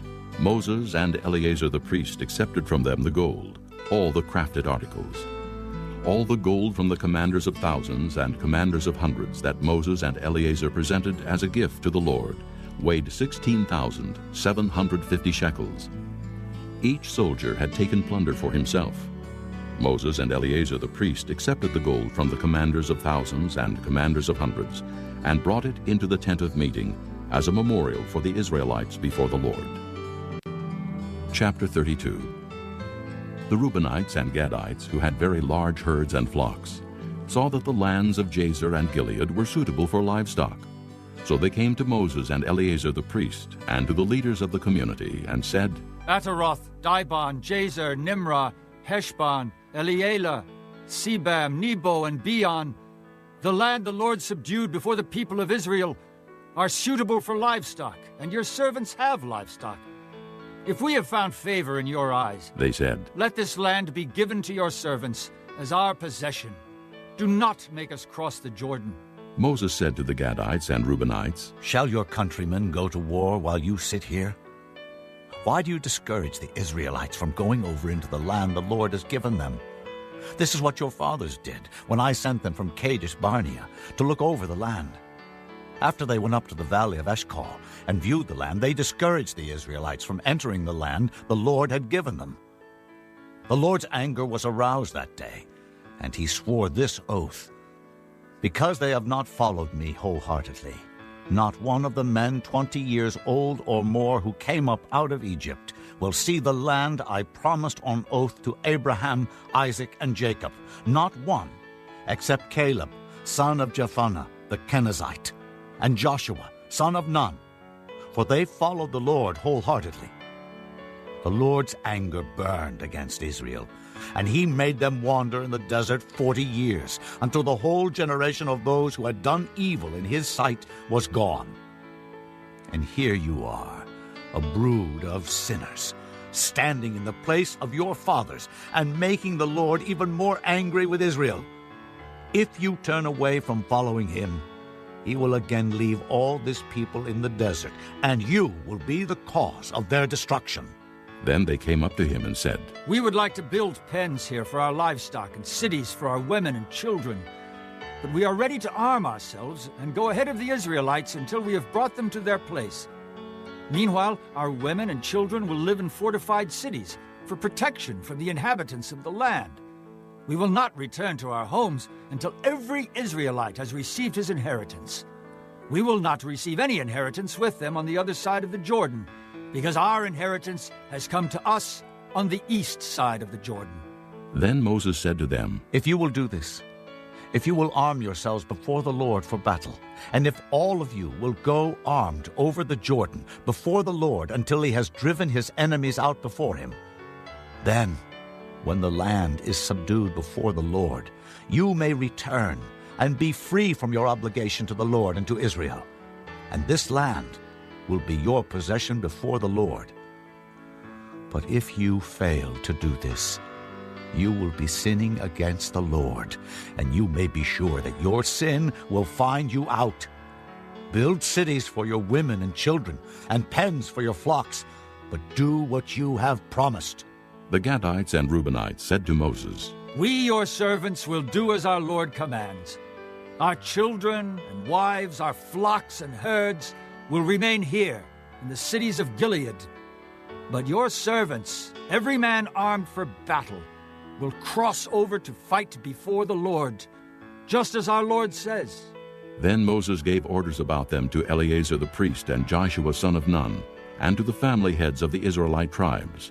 He said to them, If the Gadites and Reubenites, every man armed for battle, cross over the Jordan with you before the Lord, then when the land is subdued before you, give them the land of Gilead as their possession. But if they do not cross over with you armed, they must accept their possession with you in Canaan. The Gadites and Reubenites answered, Your servants will do what the Lord has said. We will cross over before the Lord into Canaan armed, but the property we inherit will be on this side of the Jordan. Then Moses gave to the Gadites, the Reubenites, and the half-tribe of Manasseh, son of Joseph, the kingdom of Sihon, king of the Amorites, and the kingdom of Og, king of Bashan, the whole land with its cities and the territory around them. The Gadites built up Dibon, Ataroth, Aror, Atroth-Shophan, Jazer, Jogbehah, Beth-Nimrah, and Beth-Haran as fortified cities, and built pens for their flocks. And the Reubenites rebuilt Heshbon, Elealeh, and Kiriathaim, as well as Nebo and Baal-Meon. These names were changed, and Sibmah. They gave names to the cities they rebuilt. The descendants of Machir, son of Manasseh, went to Gilead, captured it, and drove out the Amorites who were there. So Moses gave Gilead to the Machirites, the descendants of Manasseh, and they settled there. Jair, a descendant of Manasseh, captured their settlements and called them Havoth-Jair. And Nobah captured Kenath and its surrounding settlements and called it Nobah after himself. Chapter 33.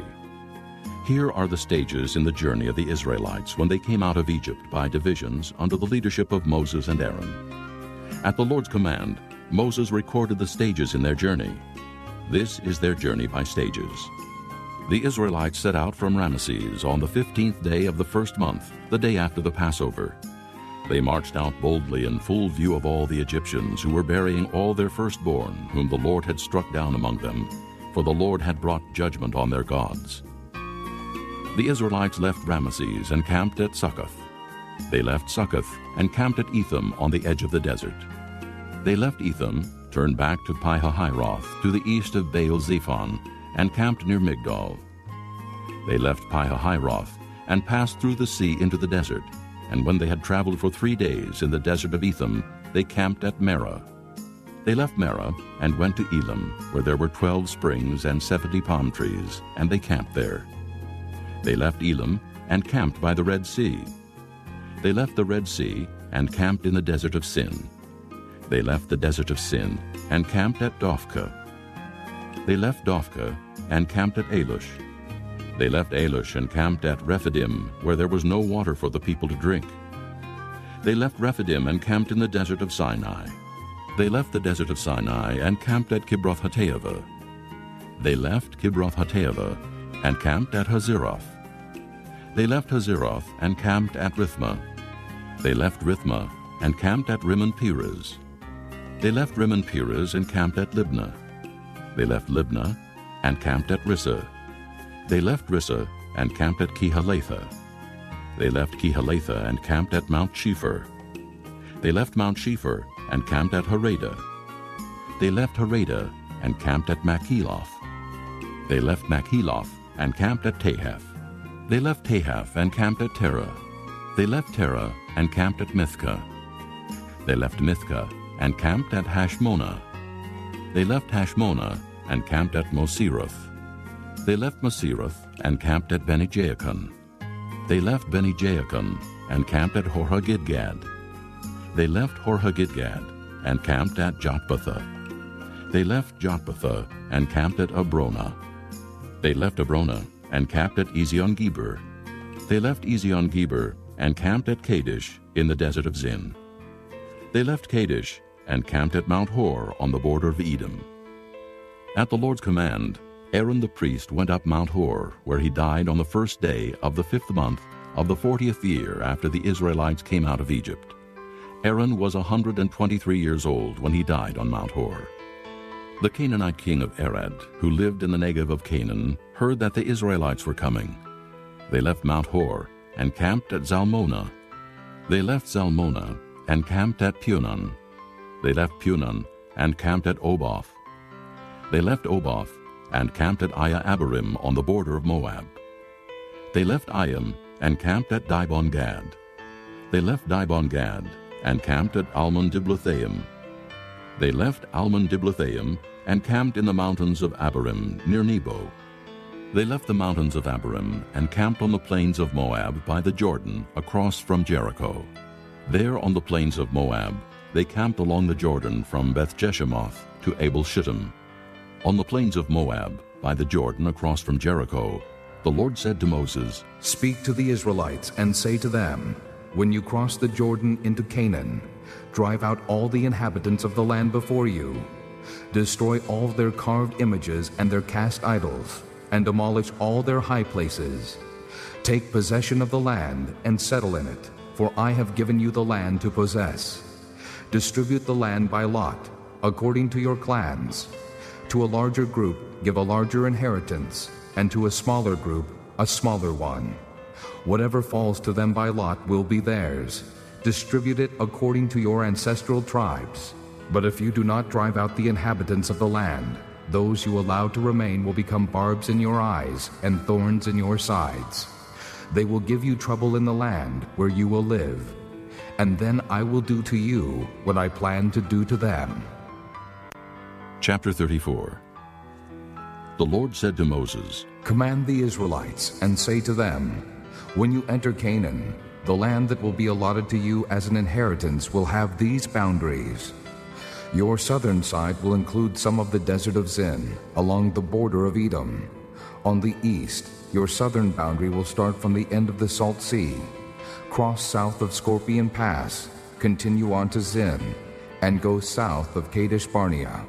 Then it will go to Hazer Adar and over to Asmon, where it will turn, join the Wadi of Egypt, and end at the sea.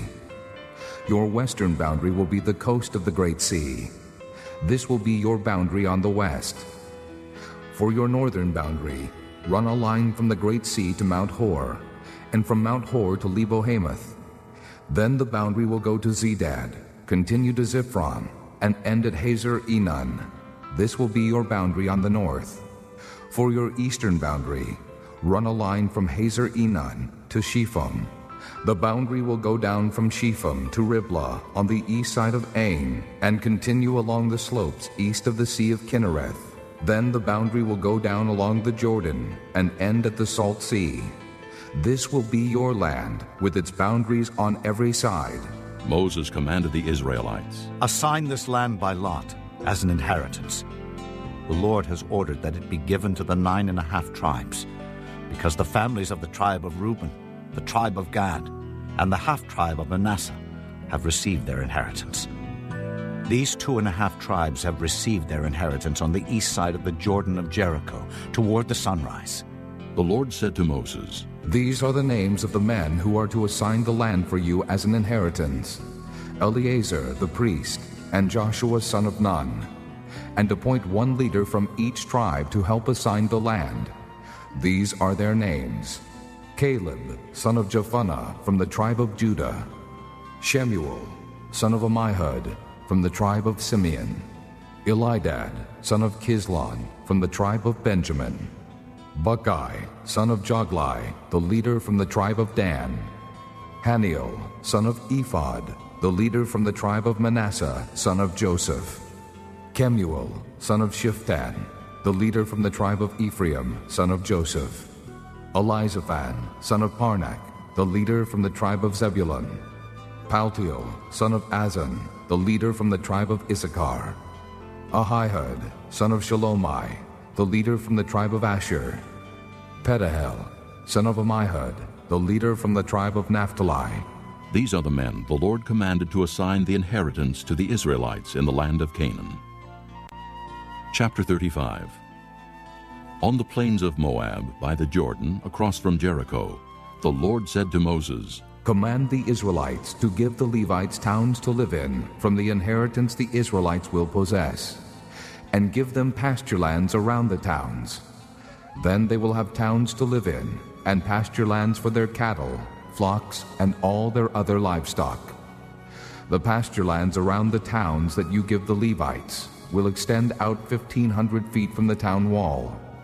Outside the town, measure 3,000 feet on the east side, 3,000 on the south side, 3,000 on the west, and 3,000 on the north, with the town in the center.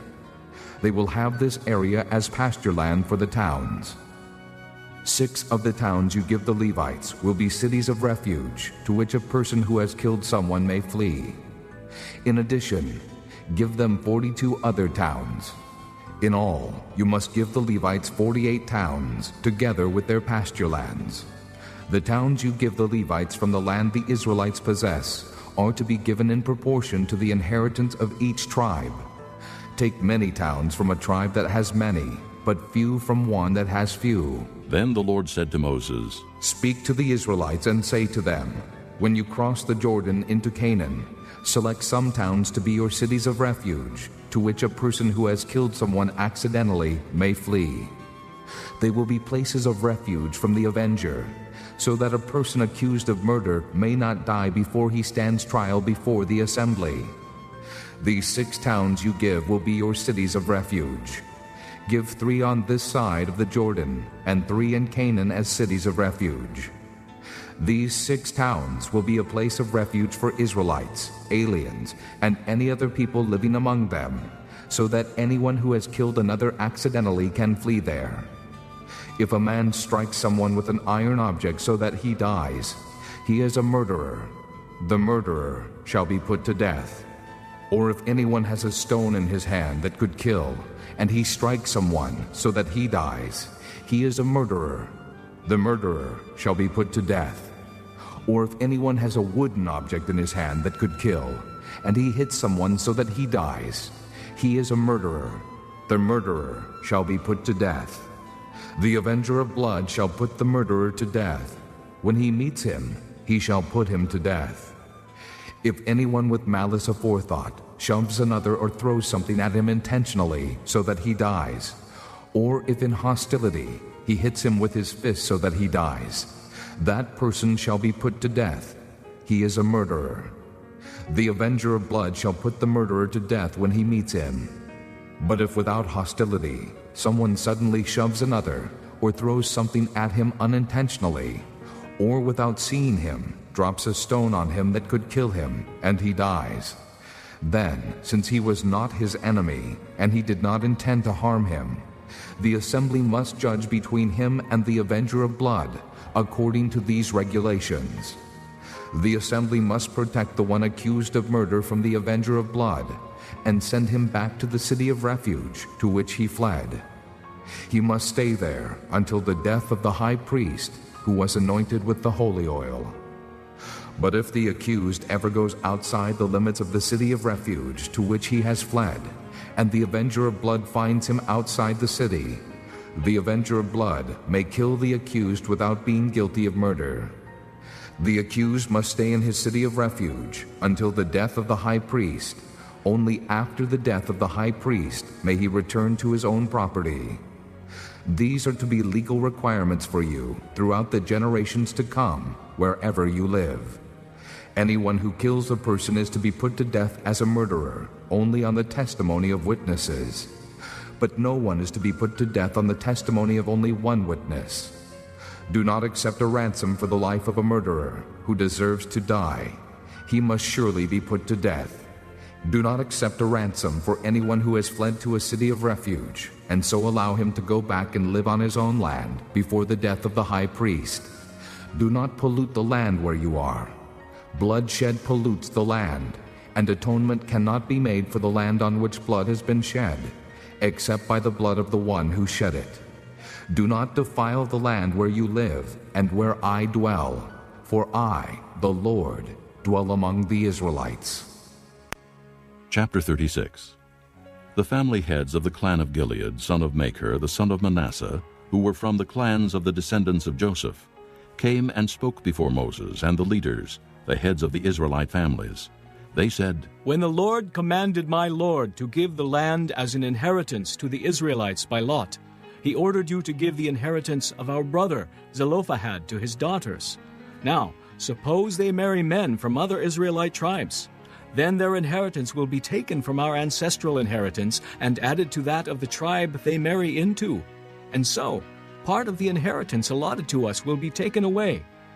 When the year of Jubilee for the Israelites comes, their inheritance will be added to that of the tribe into which they marry, and their property will be taken from the tribal inheritance of our forefathers.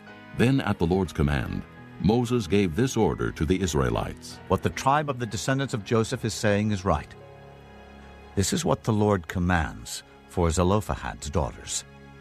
They may marry anyone they please, as long as they marry within the tribal clan of their father. No inheritance in Israel is to pass from tribe to tribe, for every Israelite shall keep the tribal land inherited from his forefathers. Every daughter who inherits land in any Israelite tribe must marry someone in her father's tribal clan, so that every Israelite will possess the inheritance of his fathers. No inheritance may pass from tribe to tribe, for each Israelite tribe is to keep the land it inherits. So Zelophehad's daughters did as the Lord commanded Moses. Zelophehad's daughters, Mahlah, Tirzah, Hoglah, Milcah, and Noah, married their cousins on their father's side.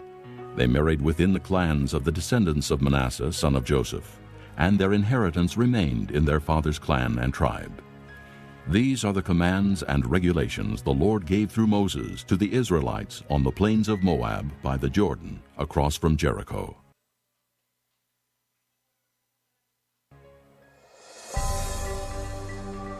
Introduction to Deuteronomy.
Hello po yung mga English po. Last call po, picture po.